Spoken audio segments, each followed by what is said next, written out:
శ్రీ గురుభ్యో నమ. వ్యాస విరచిత శ్రీమద్భాగవతంలో దశమ స్కందంలో మనం నేడు చతుర్థ అధ్యాయంలో ద్వితీయ భాగాన్ని ప్రవచించాం. ముందుగా దైవస్మరణ చేసుకుని నేటి కథాభాగాన్ని మనం తెలుసుకుందాం.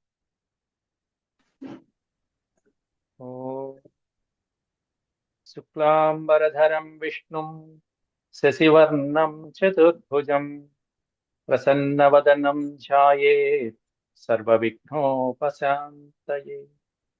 వ్యాసం వసిష్ఠనప్తారం శక్తేః పౌత్రమకల్మషం పరాశరాత్మజం వందే సుఖతాతం తపోనిధిం.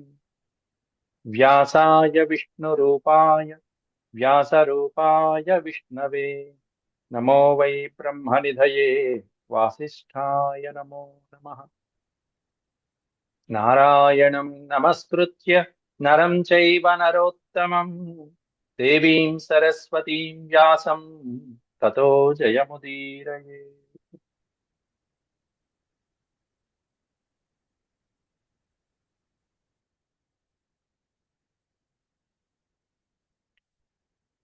నేను చెప్పుకోబోయేటువంటి ముఖ్యమైనటువంటి అంశం ఏంటంటే కంసుడిలో కలిగినటువంటి వైరాగ్య భావనలు. కంసుడిలో కూడా అంతటి మార్పు తీసుకొచ్చినటువంటి ఆ యోగమాయ దుర్గాదేవి. నిన్నటి రోజున ఆ అంశాలు మనం ప్రస్తావించుకున్నాం. అమ్మవారి యొక్క దర్శనంతో అనుగ్రహంతో ఆవిడ అక్కడ ప్రత్యక్షం అవడంతో ఇంత రాక్షసుడైనటువంటి కంసుడికి కూడా మనసు మారిపోయింది, వైరాగ్య భావనలు వచ్చాయి. అంతేకాకుండా పరమాత్మ జన్మించినటువంటి స్థలం అది కారాగారం. అక్కడే ఆ పరమాత్మని జన్మింపజేసినటువంటి దేవకి వసుదేవులు ఉన్నారు అక్కడ, పరమాత్మని కన్నటువంటి తల్లిదండ్రులు. అట్లాంటి వారి యొక్క ప్రభావంతో, సత్సంగంతో, అంతేకాకుండా స్థాన బలంతో ఈ కంసుడి యొక్క మనసు బుద్ధి ఎలా మారాయి అనేటువంటిది మనం నిన్నటి పాఠంలో మనం చూసుకుని, అటువంటి వైరాగ్య భావనలు ఎలా ఉన్నాయి కంసుడి యొక్క మాటల్లో ఈరోజు మనం తెలుసుకుంటాం. కానీ తర్వాత కంసుడు ఎలా మళ్ళీ మారిపోయాడు, రాక్షస స్వభావం ఎలా వచ్చేసింది అనేది తర్వాత మళ్ళీ చివరిలో మనకు తెలుస్తుంది. స్థల ప్రభావం అనేటువంటిది చాలా ముఖ్యం అక్కడ,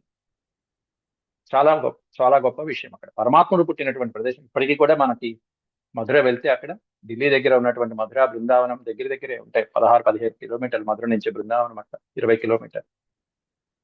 ఆ మధురకి వెళ్తే ఇప్పటికీ చెరసాలలో ఆ బాలకృష్ణుని యొక్క ప్రతిమ మనకి ఇప్పటికీ స్వామి దర్శనమిస్తూనే ఉంటారు. బాలకృష్ణుడు వారు కారాగారంలోనే ఉన్నట్టుగా పెద్ద అరుగు, దాని మీద స్వామివారి యొక్క పాలరాతి విగ్రహం ఇప్పటికీ ప్రత్యక్షం అవుతూ ఉంటుంది. నా అదృష్టం కొద్దీ 20 ఏళ్ల క్రిందట చూశాను స్వామివారి దర్శనమైంది. ఈరోజు ఆ స్వామివారి లీల ఇట్లా మీ ముందు చెప్పుకోవడం అనేది నాకు ఆనాటి జ్ఞాపకాలు గుర్తు చేస్తున్నాయి. అయితే నేడు చెప్పుకోబోయే ముందుగా ఆ శ్లోకాలని నిన్న కామేశ్వరి గారు ఎవరో చదువుతా అన్నారు, 15 శ్లోకాలు. అవి చదివిన తర్వాత 16 శ్లోకం నుంచి కంసుడి యొక్క వచనాలు ఎలా ఉన్నాయనేటువంటిది మనం చెప్పుకుందాం. ఆవిడికి చదివిన తర్వాత పాఠం కంటిన్యూ చేస్తాను. అధ్యాయం అయిపోయిన తర్వాత, 4వ అధ్యాయం పూర్తి అయిపోయిన తర్వాత అందరూ మళ్ళీ ఆ శ్లోకాలని మళ్ళీ అభ్యాసం చేదురుగాను. నిన్న చదువుతా అన్నారు కామేశ్వరి గారు, మీరు చదవండి.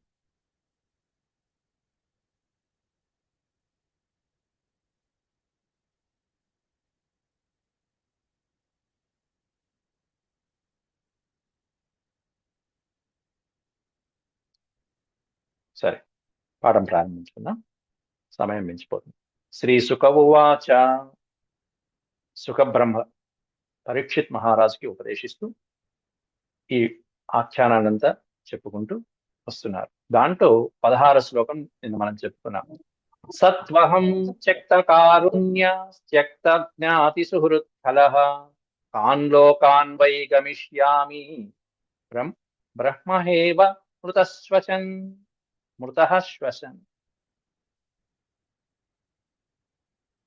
వాయిస్ వినిపిస్తుందంటే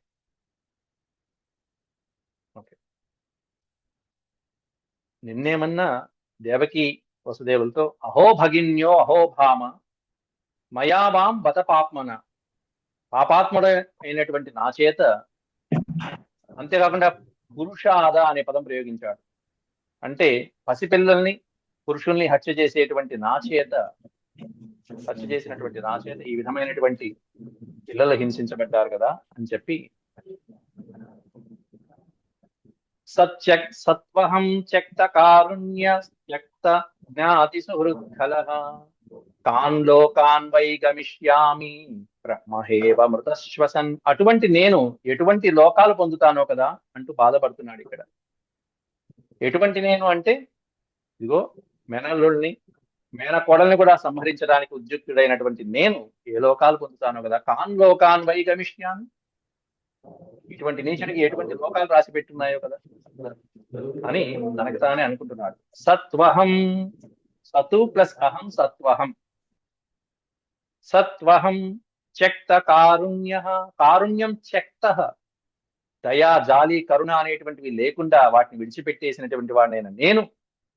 త్యక్త జ్ఞాతి సుహృత్కలః, త్యక్త అంటే విడిచిపెట్టడం, జ్ఞాతుల్ని విడిచిపెట్టా, సుహృత్తుల్ని విడిచిపెట్టేశా, బంధువుల్ని స్నేహితులు అనేటువంటి అభిమానం కూడా లేకుండా, చెల్లెని చూడకుండా, బావగారిని చూడకుండా, మేనల్లులు మేనకోడలని చూడకుండా వాళ్ళని ఆ భవబంధాన్ని కూడా వదిలిపెట్టేసి కలహ మూర్ఖుడనైనటువంటి నేను కాన్ లోకాన్ వై గమిష్యామి, ఎటువంటి లోకాలు చేరుకుంటానో కదా నా దేహం త్యజించిన తర్వాత.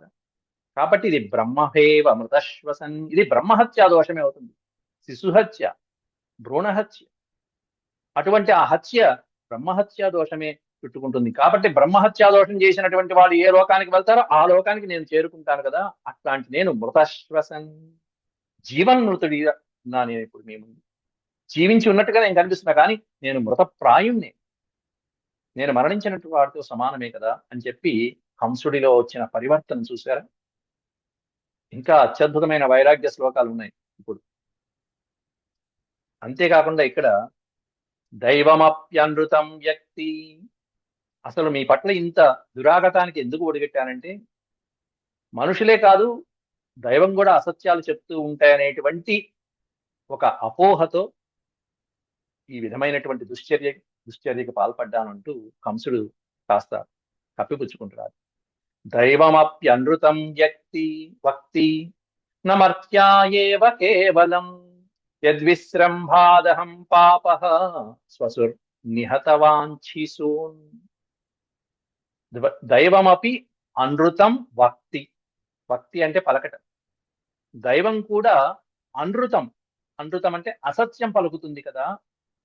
నా కేవలం మర్త్యాయేవ, కేవలం మానవులే కాదు దైవం కూడా అప్పుడప్పుడు అసత్యం చెప్తూ ఉంటాయి కదా అనేటువంటి భావనలో నేను ఈ విధమైనటువంటి, ఎందుకంటే ఆకాశవాణి పలికింది అష్టమ గర్భం అంది, అష్టమ గర్భం బాగానే ఉంది, కానీ అష్టమ గర్భం అంటే ఎటు నుంచి అష్టమ గర్భం, ముందు నుంచా వెనక నుంచా అనేటువంటి అనుమానాలు వచ్చాయి మళ్ళీ తర్వాత. కాబట్టి అందరినీ చంపేయమన్నా అనేటువంటి భావన. మళ్ళీ మధ్యలో నారదుడు వచ్చాడు. అయ్యా వీళ్ళందరూ ఎవరనుకున్నావు, యదువంశంలో పుట్టినటువంటి వాళ్ళందరూ దేవతని తెలుసా, నీ శత్రువులే అని చెప్పి ఓ పుల్ల పెట్టి వెళ్ళాడు. పుల్ల కాదది, జరగవలసినటువంటిదే కార్యం జరిపించి వెళ్ళాడు నారదుడు. ఆ ఆరుగురు చనిపోవాలి, తండ్రి చేతిలోనే చనిపోవలసినటువంటి వారికి శాపం ఉంది కాబట్టి ఇదిగో ఈ కాలనేమి అయినటువంటి కంసుడి చేతిలోనే మరణించారు వాళ్ళ ఆరుగురు కూడా. అట్లా చేయవలసింది చేసి వెళ్ళాడు నారదుడు. కాబట్టి కేవలం మానవులే కాదు ఆకాశవాణి మొదలైనటువంటి దైవ వాక్కులు ఏవైతే ఉంటాయో అవి కూడా అసత్యాలు పలికేటువంటి సందర్భాలు ఉన్నాయి.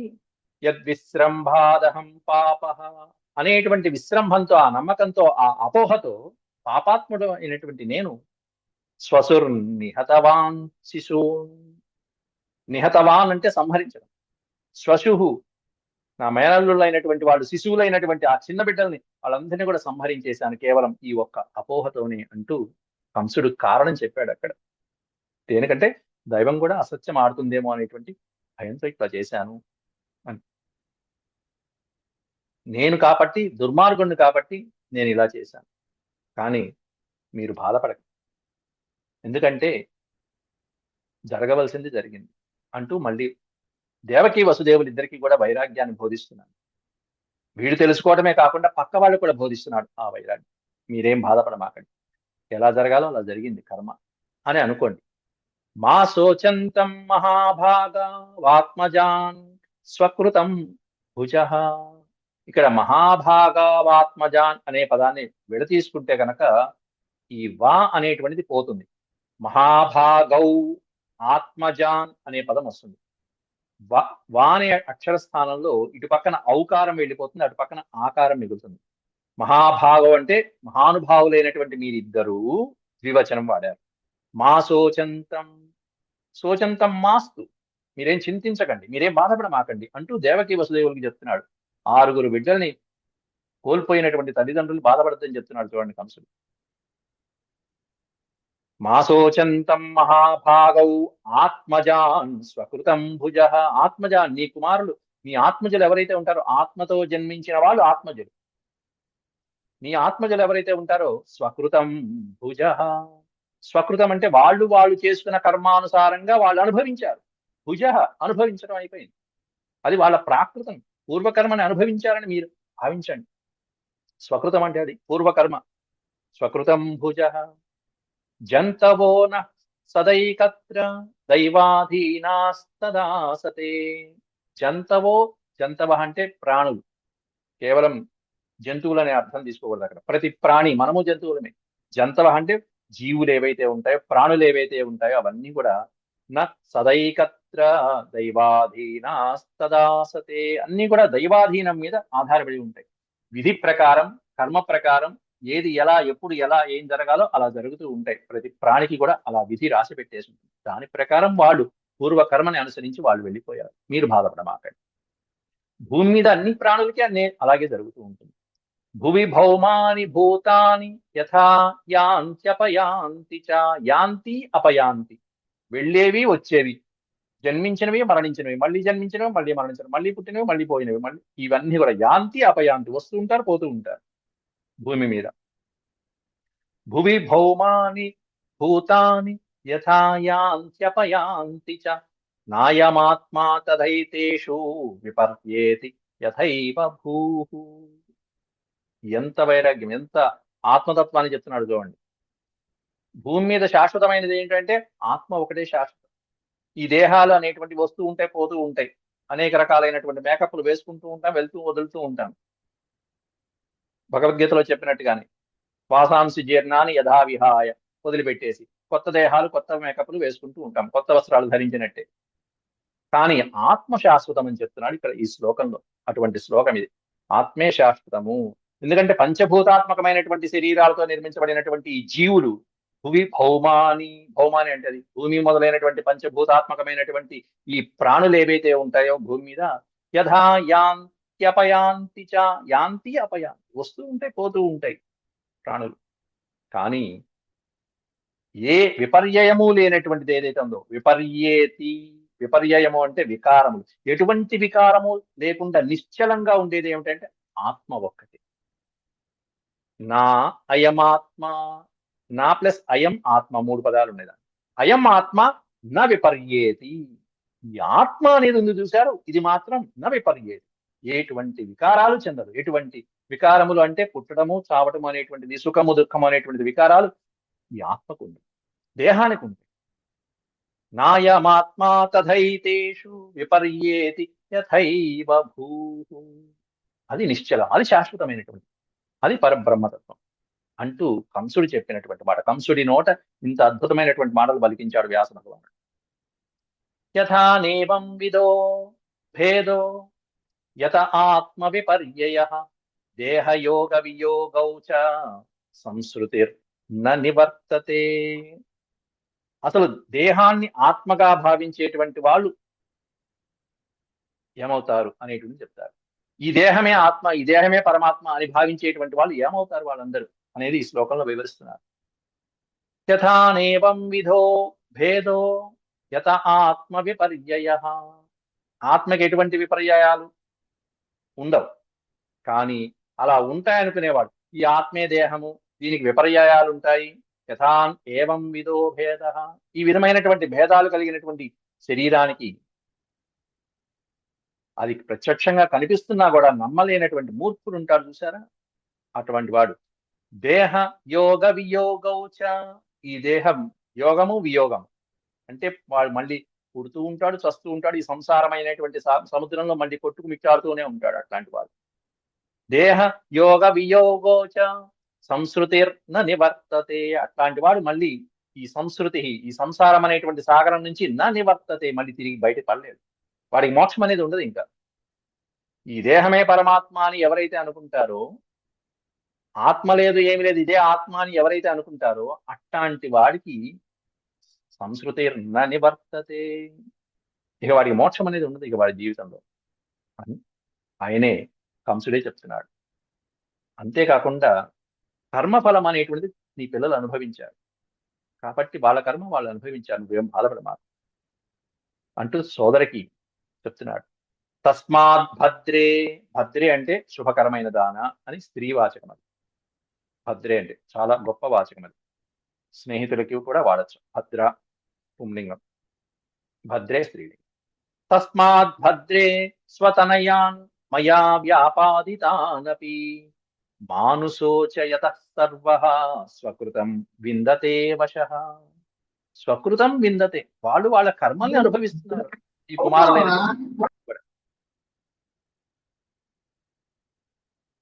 నీ కుమారులు ఎవరైతే ఉన్నారో వాళ్ళు నీ కర్మలు అనుభవిస్తున్నారు. వాళ్ళు చేసుకున్నటువంటి ప్రాక్తన కర్మలు అవన్నీ కూడా అవి అనుభవిస్తున్నారు అంతే.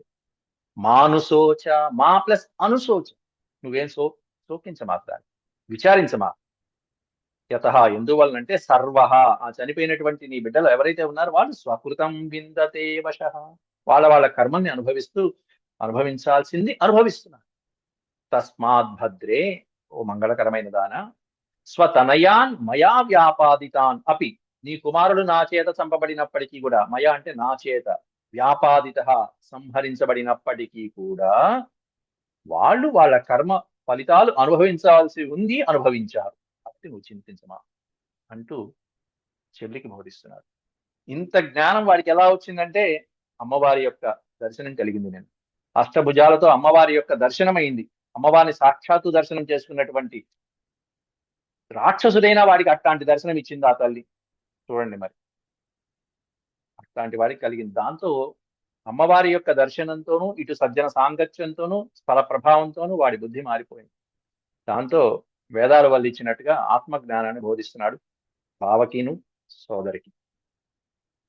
అలాగే యావత్ హతోస్మి హంతాస్మీత్యాత్మానం మన్యతే స్వదృక్ తావత్తదభిమాన్యో అభిమాన్యజ్ఞ అన్నారు. జ్ఞ అనే ఒక్కక్షరానికి అర్థం జ్ఞానము అన్నారు. తావత్తదభిమాన్యజ్ఞ బాధ్య బాధకతాం యాత్. యావత్ హతోస్మి, ఇది విడతీస్తే యావత్ ప్లస్ హతః అస్మి, ఆహా అనేటువంటి అక్షరం దకారంగా మారిపోతుంది. యావత్ ధతోస్మి కలిపి చదివినప్పుడు ధతోస్మి, యావత్ ధతోస్మి హంతాస్మి, ఇక్కడ ఏమన్నా విడిగా ఉంది కాబట్టి హకారం కలిపారు. హతోస్మి హంతాస్మి అనే పదాలు రెండు. యావత్ హతోస్మి హంతాస్మి త్యాత్మానం మన్యతే స్వదృక్. ఆత్మానం, ఎవరైతే తనలో తాను మన్యతే భావించుకుంటూ ఉంటాడో, అంటే నేనే చంపేవాడిని, చంపేవాడు చంపబడువాడు అనేటువంటి, ఎదుటివాడిని చంపుతాడు నేను చంపబడతాను అనేటువంటి వాడు ఎవరైతే ఉంటారో. ఇక్కడ ఇంకా చెప్పాలంటే కంసుడు తనలాంటి వాడి గురించి చెప్పుకుంటున్నాడు. నాలాంటి వాడు ఇలాగే ఉంటాడు, మూర్ఖుడు కాబట్టి. నేను చంపుతాను కాబట్టి కొంతకాలం అయిన తర్వాత నేను కూడా చంపబడతాను, అంతే కదా. శత్రువుకి వెనకాల శత్రువు ఇంకోటి కొట్టేవాడు ఇంకోటి ఉంటూనే ఉంటాడు. కాబట్టి నాలాంటి వాడు ఉంటూనే ఉంటాడు, కానీ మీలాంటి జ్ఞానులైనటువంటి వాళ్ళు చాలా అరుదు అంటూ అలా చెప్పుకోవడానికి ప్రయత్నం చేస్తున్నాడు ఇక్కడ కంసుడు. క్షమించండి, నాలాంటి తప్పులు చేసేవాళ్ళు చాలా మంది ఉంటారు, కానీ మీరు క్షమాగుణం కలిగిన వాళ్ళు, క్షమించండి అనే పాయింట్కి వస్తున్నాడు ఇక్కడ. యావత్ హతోస్మి హంతాస్మి, హతోస్మి హతః అస్మి అంటే నేను చంపబడతాను, హత హంతాస్మి నేను చంపుతాను చంపబడతాను. ఆత్మానం మన్యతే స్వదృక్, ఎవరైతే అట్లా తనలో తాను భావించుకుంటూ ఉంటాడో, తావత్తదభిమాన్యజ్ఞో బాధ్యబాధకతాం యాత్, అట్లాంటి వాడు తప్పకుండా ఇతరులకి హాని కలిగించే స్వభావం కలిగి ఉంటాడు. అటువంటి హాని వాడు పొందుతాడు తప్పకుండా. ఎందుకంటే వాడు పక్కవాడిని హింసిస్తున్నాడు కాబట్టి తప్పకుండా వీడు కూడా కొంతకాలం అయిన తర్వాత హింసించబడతాడు. తావత్ అభిమానజ్ఞ, అటువంటి అభిమానజ్ఞుడైనటువంటి వాడు బాధ్య బాధకతామియ, బాధ్యము బాధకతం, ఎవరినైతే వాడు బాధిస్తాడో వాళ్ళ నుంచి తప్పకుండా బాధించబడతాడు కూడా. తప్పకుండా తప్పకుండా ఉంటుంది. మనకి ఇంకా వేరే వాస్తు లేకపోతే జాతకాలు ఇట్లాంటి చెప్పేటప్పుడు కూడా శ్లోకాలు ఉంటాయి. మనం అనుభవించినటువంటి ఏ కర్మ అయినా సరే 3 రోజుల్లో కానీ, 3 వారాల్లో కానీ, 3 నెలల్లో కానీ, 3 సంవత్సరాల్లో కానీ మళ్ళీ తిరిగి మనకే వస్తుంది. పోస్ట్ తిరిగి మళ్ళీ మనకే వస్తుంది. మనం చేసిన కర్మ ఫలం అనేటువంటి అద్భుతమైనటువంటి పోస్ట్. అది పుణ్యమైన పాపమైన, పుణ్యకర్మైన అట్లాగే వెళ్తుంది, అటువంటి ఫలితమే వస్తుంది. త్రిభిర్దినాత్ త్రిభిర్పక్షాత్ త్రిభిర్మాసాత్ త్రిభిర్వర్షాత్, వెంటనే వచ్చేస్తుంది. కాబట్టి అటువంటి ఫలితం నేను అనుభవించాను, అటువంటిది నేను అనుభవిస్తాను. నేను తప్పు చేశాను కాబట్టి నేను, కానీ మీరు క్షమాగుణం కలిగినటువంటి వారు కాబట్టి నా తప్పును క్షమించండి బావగారు, క్షమించు సోదరి అంటూ దేవకీ వసుదేవులు కాలు పట్టుకుంటున్నాడు ఇక్కడ. క్షమధ్వం మమ దౌరాత్మ్యం, దౌరాత్మ్యం తకార మకార యకార అనుస్వారాలు ఉన్నాయి. క్షమధ్వం మమ దౌరాత్మ్యం సాధవో దీనవత్సలాః ఇత్యుక్త్వాశ్రుముఖః పాదౌ శ్యాలః స్వశోరథాగ్రహీత్. పాదాలు పట్టేసుకున్నాడు ఇంకంతే. బావగారు, బావగారు రక్షించండి, బావగారు క్షమించండి. శ్యాలః బావమలు, శ్వశ్రుః సోదరి. ఈ విధంగా పలుకుతూ క్షమధ్వం మమ దౌరాత్మ్యం, దుర్మార్గుడనైనటువంటి నన్ను, పాపాత్ముడనైనటువంటి నన్ను మీరు క్షమధ్వం, నా తప్పుల్ని మీరు క్షమించండి. మీరెట్లాంటి వాళ్ళు? సాధువులు, సత్పురుషులైనటువంటి వాళ్ళు. దీనవత్సలా, దీనులైనటువంటి వారి పాలిట వత్సలం, వాత్సల్యం చూపించేటువంటి కరుణాహృదయులు మీరు. కాబట్టి మీరు సత్పురుషులు, మీరు సాధువులు, సజ్జన సాంగత్యం, సత్పురుషులు. కానీ నేను దుర్మార్గుడు, నేను పై శ్లోకంలో చెప్పాను కదా, కాబట్టి మీరు క్షమించి వదిలిపెట్టండి. ఇత్యుక్త్వా, ఈ విధంగా పలుకుతూ అశ్రుముఖ, ఏడుస్తున్నట్టే వాడు దుంపలేడు కంసుడు, ఏడుస్తూ పాదౌ శ్యాల స్వశోరథాగ్రహీత్, అథ అగ్రహీత్. ఏం అగ్రహీత్? పాదౌ అగ్రహీత్, పాదాలు పట్టేసుకున్నట్ట. బావగారివి, సోదరవి దేవకీ వసుదేవుల యొక్క పాదాలు పట్టుకుని మరీ ఏడుస్తున్నాడు, నన్ను క్షమించండి బావ. మోచయామాస నికటాత్ విశ్రబ్ధ కన్యకాగిరా దేవకీం వసుదేవం చ దర్శయన్ ఆత్మసౌహృదం, దర్శయన్ ఆత్మసౌహృదం.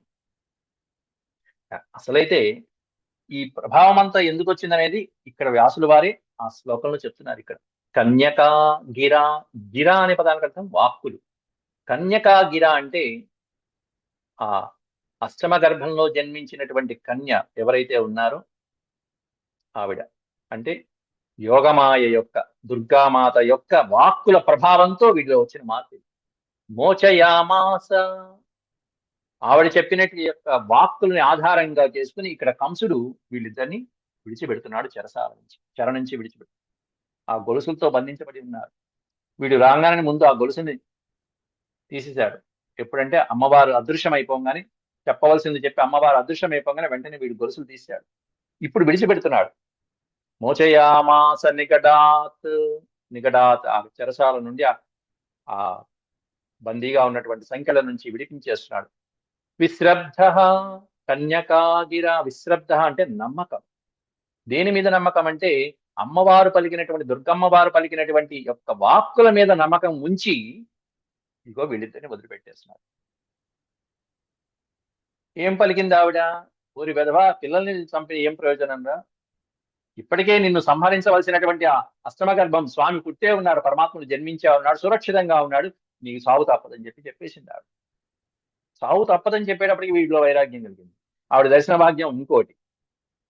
ఇంకొక పాయింట్ ఏంటంటే, ఇంకా చెప్పాలంటే, ఇప్పుడు ఇక్కడ వీళ్ళని విడిచిపెట్టేస్తున్నాడు. విడిచిపెడుతున్నాడంటే అసలు ఆకాశవాణి పలికింది ఏంటి? అష్టమ గర్భం అన్న, అంటే 8వ పిల్లవాడితోనే కదా ప్రమాదం. అంటే 8 మంది పిల్లలు అయిపోయారు. కాబట్టి ఇక పుట్టచ్చు, పుట్టకపోవచ్చు, పుట్టినా ఇబ్బంది లేదు ఇంకా. కాబట్టి ఇక వీళ్ళు ఇక్కడ చెరసాలలో ఉండి ఏం ప్రయోజనం? ఇంకా కారాగారంలో ఉంచి రక్షిస్తూ కూర్చుని ఏం ప్రయోజనం? ఇంకా ఎదుర్కొంటా కూర్చుని. కాబట్టి వదిలిపెట్టేయడం, ఇది వాడి యొక్క ఇంకో పన్నాగం. మోచయామాస నిగడాత్, అక్కడి నుంచి కారాగారం నుంచి ఆవిడ యొక్క మాటల మీద నమ్మకంతో విడిచిపెట్టేశాడు. దేవకీం వసుదేవం చ దర్శయన్ ఆత్మ సౌహృదం, ఆ దేవకీ వసుదేవుల్ని విడిచిపెట్టేసి వాళ్ళ పట్ల ఆత్మ సౌహృదం దర్శయన్ అన్నారు. అక్కడ ఆత్మ సౌహృదం అంటే ఆత్మీయతని ప్రకటించడం, తన యొక్క స్నేహభావాన్ని, ఆత్మీయతని, ప్రేమానురాగాల్ని దర్శయన్ కురిపిస్తూ వాళ్ళ మీద చూపిస్తూ దేవకీ వసుదేవుల్ని ఇద్దరిని కూడా విడిచిపెట్టాడు ఆ రాక్షసుడు కంసుడు. ఆ తర్వాత ఈ ఆత్మీయతని చూసి పరవశించిపోయాడు వసుదేవుడు బావగారు. ఏమంటున్నాడంటే, భ్రాతు సమనుతప్తస్య సం అనుతప్తస్య, వాడు ఎలా ఉన్నాడంటే ఎంత బాధపడిపోతున్నాడో, కుమిలిపోతున్నాడు, కుంగిపోతున్నాడు ఆ కంసుడు. అటువంటి సోదరుని చూసింది దేవకీదేవి. భ్రాతు సమనుతప్తస్య శాంత్వా రోషం చ దేవకీ వ్యసృజత్ వసుదేవశ్చ ప్రహస్య తమువాచ. ఈ రోషం అనే దాని పక్కన వ్యసృజత్ అనే పదం పెట్టుకోవాలి. రోషం వ్యసృజత్, రోషాన్ని విడిచిపెట్టి కంసుడి పట్ల ఉన్నటువంటి కోపాన్ని అంతా విడిచిపెట్టేశాడు ఒక్క దెబ్బతో. ఎవరయ్య అంటే వసుదేవశ్చ, వసుదేవుడు.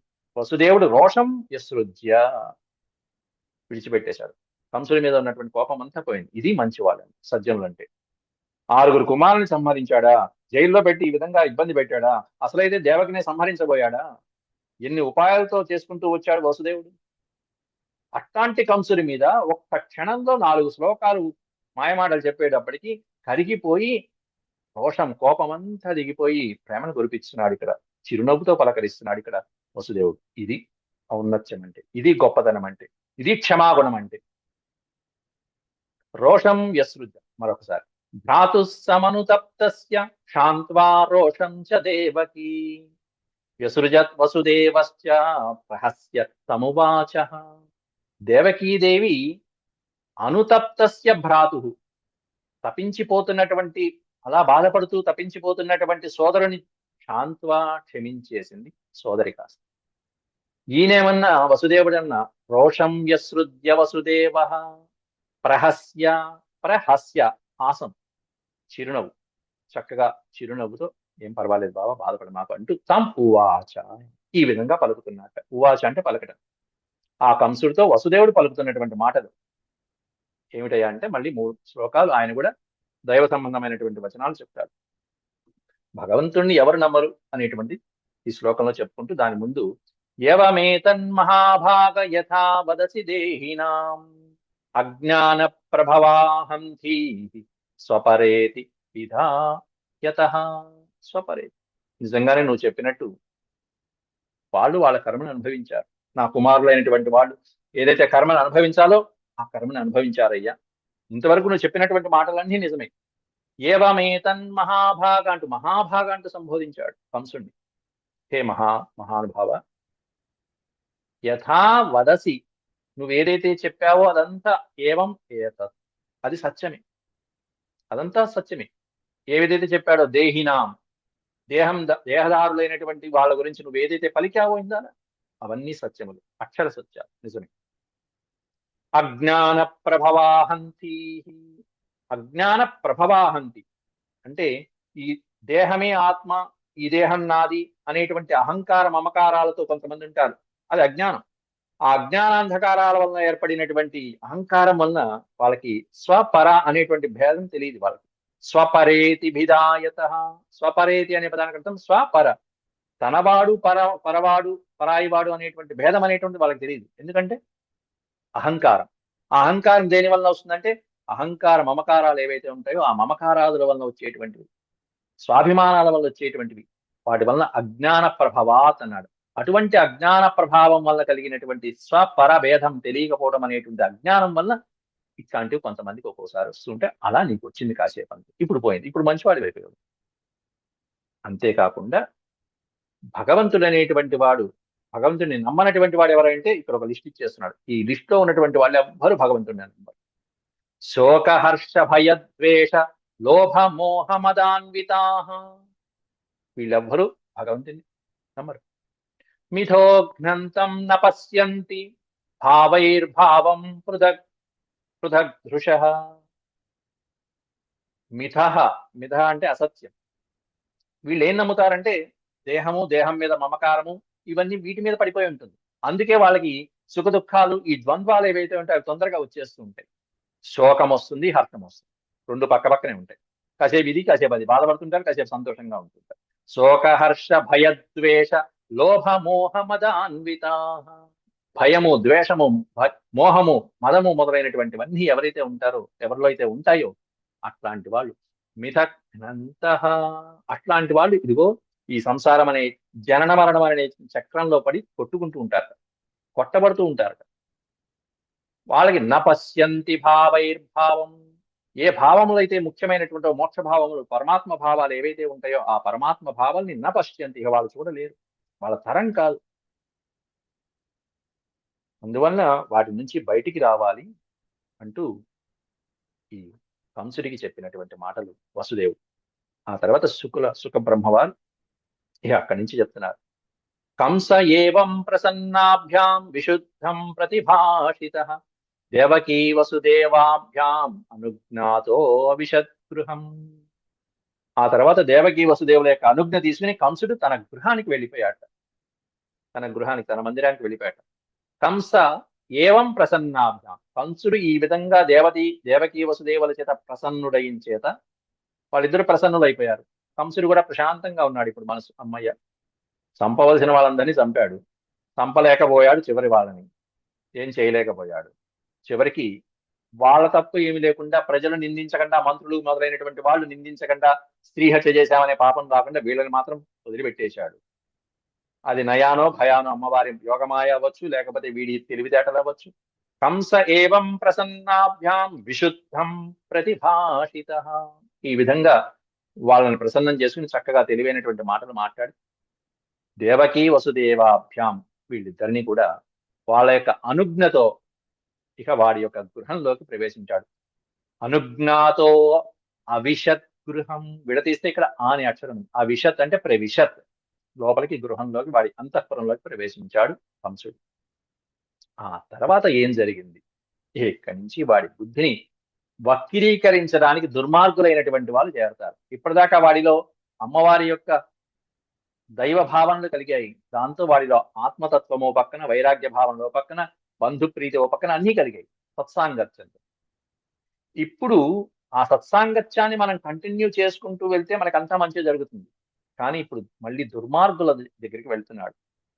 ఆ మంత్రులు, సేనాధికారులు, సభలో ఉన్నటువంటి రాక్షస పరివారం అంతా కూడా వీడి మనసుని మళ్ళీ కలుషితం చేయడానికి సిద్ధంగా ఉన్నారు. అది ఏం జరుగుతుంది, ఎలా జరుగుతుంది అనేది మళ్ళీ 15 శ్లోకాలు ఉన్నాయి.